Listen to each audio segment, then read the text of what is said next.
Mousumi is cute, মৌসুমি দেখতে মিষ্টি মেয়ে, মিষ্টি ভালো। ইস, পুরি একেবারে ছাই করে দেব না, নাম আমার শিখা। তবে শাবনূরের যে জিনিসটা হচ্ছে যে সে তার মনটা ভালো, মনটা খুব ফ্রেশ, মনটা খুব খোলা মনের মেয়ে, খোলা মনের মেয়ে। কি মিষ্টি ওই হাসি, কি মিষ্টি দুটি চোখ। এদের সাথে না পরিচয় হওয়ার খুব বেশি পরিচয় হওয়ার সুযোগ হয়েছে, না খুব কাছে যাওয়ার সুযোগ হয়েছে। শাবনূর বোধহয় আমার সাথে একটা ছবি কি দুটো কর্মগোল আজমেরটা মনে আছে, ভয়ঙ্কর কিছু মনে নেই। সম্রাট আকবরের হুকুম আনারকলিকে বাঁচতে দেবে না। তার মরণের ভয় থাকে না দিনে এলাহি। আমি কান্না সইতে পারি না। আপনারা কাঁদাতে পারেন আর কান্না দেখতে পারেন না কেন? আর মৌসুমি আমার সাথে একটা ছবি করেছে আমার এগেইনস্টই, আমার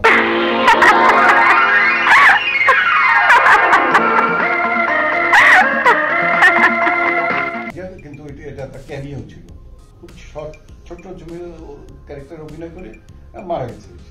সে হারিয়ে গেছে আমার জীবন থেকে, আমি একা একা দেখেছি। এই ক্যাটাগরি একটা ক্যামিও করেছিল। কি বলবে? বলবো খালুজান, আজ থেকে আপনাকে আর খালুজান ডাকবো না, আব্বা ডাকবো। ওদের সাথে তো আমি চলি, ওদের কাছে যেটা শোনা বা যেটা জানা মানুষের কাছে থেকে। শাবনূরের বাসায় একদিন আমি গিয়েছিলাম, ও আমাকে কি কারণের জন্য দাওয়াত করে নিয়েছিল, লোক পাঠিয়ে আমার বাসায় নিয়ে গেছিল, দাওয়াত করে খাওয়া দাওয়া করেছে শাবনূরের বাসায় একদিন। শাবনূর আর মৌসুমীর বাসায় একদিন আমি খাওয়া দাওয়া খেয়েছি। ওর বোধহয় জন্মদিন ও বলছে টেলিফোনে, কিন্তু ওর হাজব্যান্ড ওমর সানি বাড়ি হচ্ছে আমার গ্রামের বাড়ি থেকে মাইল 5 দূরে। ওমর সানি আমাকে বারবার টেলিফোন করেছিল, ভাই বড় ভাই আসবেন, আপনি আসেন না, এই লাভ করে একটা যন্ত্রণা হয়েছে। আমি আপনার দেশি কি হাবি জাবি বলছেন, আমি বলছি আচ্ছা আমি এমনিও ভালোবাসি, আচ্ছা যাই বাসা যাই। যদিও আমার এসে আমি জুনিয়র যারা, আমার হচ্ছে যে জুনিয়র যারা তারা টেলিফোনে দাওয়াত করলে আমি যাই সোজা তো পছন্দ করুক না করে, জুনিয়র যারা তাদের দাওয়াত করতে হলে আমাকে দাওয়াত করতে হলে আমার বাসায় এসে দাওয়াত করতে হবে, তাহলে আমি যাবো, নাহলে আমি যাবো। এই তো এসে শাবনূর তো আমার বাসায় এসে তোমার ছবি তুমি আমার বাসায় এসেছে, কাজে আমি কিন্তু এইখানে আমি যেতাম না, ওর জন্য গিয়েছি। কাজে ওদের শুনেছি, যতটুকু জানি ও অল্প সময়ের মধ্যে যতটুকু জানি মৌসুমি ইজ কিউট, মৌসুমি দেখতে মিষ্টি মেয়ে, মিষ্টি ভালো। কবরের পরে সবকিছু অসুন্দর হওয়ার পরও কিউট। মৌসুমির এমন কোন জায়গা কিছু নাই যা সুন্দর কবরের মতো। মৌসুমির কবরের কি আছে? চোখ সুন্দর, পট্টটা না চোখ বলো, নাক সুন্দর, টিকালো নাক বাংলায় যেটা বলে, কিন্তু নাক সুন্দর না। হাসলে পরে কবরই মনে হচ্ছে যে দুনিয়াটা শেষ হয়ে গেল।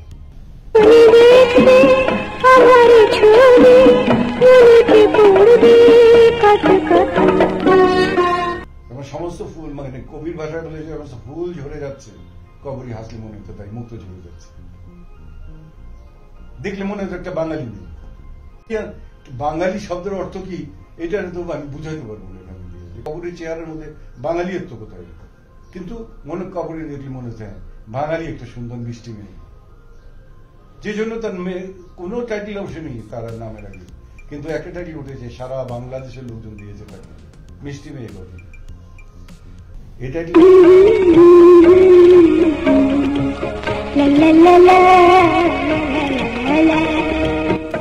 এইটারই একটা প্রতিচ্ছবি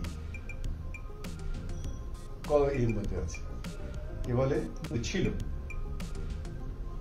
নাকটা পুটকু, বেশি বড় না, নাকালো, নাকটা সুন্দর না, এত সুন্দর না, চোখ টানা টানা একেবারে পটল চেরা চোখ না, হাসলে পরে বিউটিফুল সুন্দর। চুপ করে আছে, বসে আছে, আর এই বাঙালি একটা মিষ্টি মেয়ে বসে আছে, ভালো লাগে দেখতে, দেখতে খুব সুন্দর, অপূর্ব সুন্দর।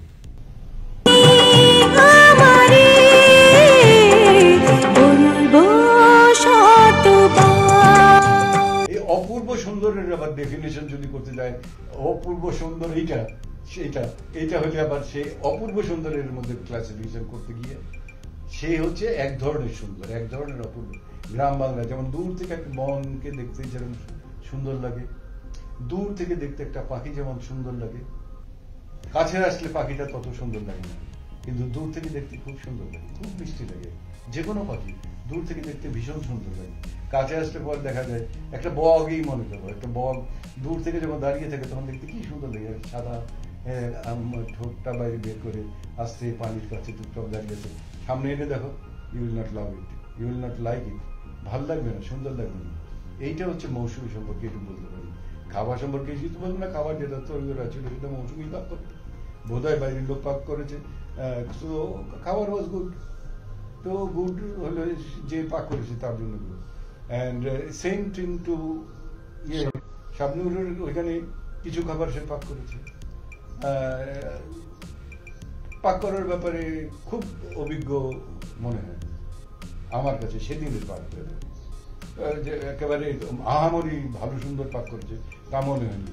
তবে শাবনূরের যে জিনিসটা হচ্ছে যে সে একটা জায়গায় বসলে পরে সে জায়গাটা সে তার মনটা ভালো, মনটা খুব ফ্রেশ, মনটা খুব খোলা মনের মেয়ে, খোলা মনের মেয়ে, খামখেয়ালি, চঞ্চলতা দিয়ে বলা যাবে না, একটু বিষের বাঁশির সুর বুকের গভীরে লালন করে কষ্ট সইবার নাম ভালোবাসা। খামখেয়ালি দুই এক সময় হয়তো হয়তো হয়তো এই কারণে জন্য হতে পারে যে কোনো ক্যারেক্টার হয়তো খুব ভালো লাগেনি, ওই জায়গায় এসে ঠিক সময় মতো যাওয়া আসা করতো, একটু টাইম নিয়ে একটু এদিক ওদিক করতো। আর মৌসুমীর ব্যাপার হচ্ছে যে শাবনূর হচ্ছে মৌসুমী ক্লেভার, মৌসুমী চালাক বেশি, যে কারণে মৌসুমীর সব দিক থেকেই উন্নতিটা বেশি, উন্নতি ব্যবসায়িক মানে টাকা পয়সার থেকে উন্নতি থেকে শুরু করে এই উন্নতি আর কি, সব দিক থেকে। এবং মিষ্টি যেহেতু মেয়ে এবং কি ভালো অভিনয় করে, অভিনয়ের দিক থেকেও তার সম উন্নতি, কিন্তু এই সম উন্নতির সাথে উন্নতির থেকেও তার অনেক উন্নতি হয়েছে। এমনিতে থাকে শিল্পী যে যার কিছু থাকে ভিতরে, সে কোনো কিছু রেখে দেয় না যে আর একটা জিনিসের জন্য আমি এর চেয়ে ভালো কোনো জিনিস দেব, সে সবটুকু দিয়েই সে অভিনয় করার চেষ্টা করে, যার কারণ সে জানে যে এখানে যতটুকু অভিনয় করে যাচ্ছি পরে আর চেঞ্জ করতে পারবো না, আমি 10 বছর পরে এসে বলতে পারবো না আমি ভালো অভিনয় করছি এখন আমার এটা চেঞ্জ করে আমার ক্যারেক্টার শুট করো, সেটা সে পারবে না। সেটা যেটা অভিনয় করে এদের নতুন করে দেওয়ার কিছু ছিল না, যে ভালো অভিনেত্রী তারা দুজনেই তারা ভালো অভিনয়ে আরো কিছুদিন চালিয়ে যেতে পারতো। এবং এর মধ্যে মৌসুমী তো এখন অভিনয় করছে এবং আনফর্চুনেটলি মৌসুমী ইদানিংকালে বেশ একটু মুটিয়ে গেছে, এই মুটিয়ে যাওয়াটা আমার একেবারেই পছন্দনীয় নয়। সম্পর্কে তার কেয়ারফুল হওয়া উচিত, তাহলে অন্তত আরো 7-8 বছর সে চলচ্চিত্র জগতে দাপিয়ে বেড়াতে পারত। আর শাবনূর যেটা করেছে তাকে আমাকে কিছুটা বোকাই মনে হয়েছে, যেটা করেছে সেটা হয়তো তার চিন্তায় সে কারেক্ট করেছে, কিন্তু আমার চিন্তায় সে খুব বুদ্ধিমানের মতো কাজ করেনি, কারণ সে যখন ছিল সে রেদার আনপ্যারালাল যাচ্ছিল ছবির জগতে। সেই টাইমে বিয়ে করাটা ওয়াজ গুড, কিন্তু বিয়ে করে বিদেশে চলে গিয়ে এভাবে বাসা বাঁধা চলচ্চিত্র জগতের সাথে এই সময়টা বোধহয় সময়টা তার হয়নি। আর যে প্রথম যে বিয়ে করেছিল শুনেছিলাম যে প্রথম ছেলে, আমি দ্বিতীয় বিয়ে জানি না, শুনেছি আর কি, যেটা তোমাদের এটা এখন ওই চানাচুরের মতো হতে পারে যে বিদেশি একজন লোককে বিয়ে করেছিল, সেটা যদি করে থাকে সেটা it was not a good plan. বিদেশে গিয়ে স্থায়ী হয়ে টিকে থাকা is not a good plan. আরও 8-10 বছর পর্যন্ত সে চলচ্চিত্র জগৎকে দাপিয়ে বেড়াতে পারতো, এবং দিনে দিনে সে তার মধ্যে যে তীক্ষ্ণতা ছিল, ধারালো ভাবটা ছিল অভিনয়ের ব্যাপারে, সে ব্যাপারে সে আরো ধারালো হতে পারতো। She could have been a very good artist, very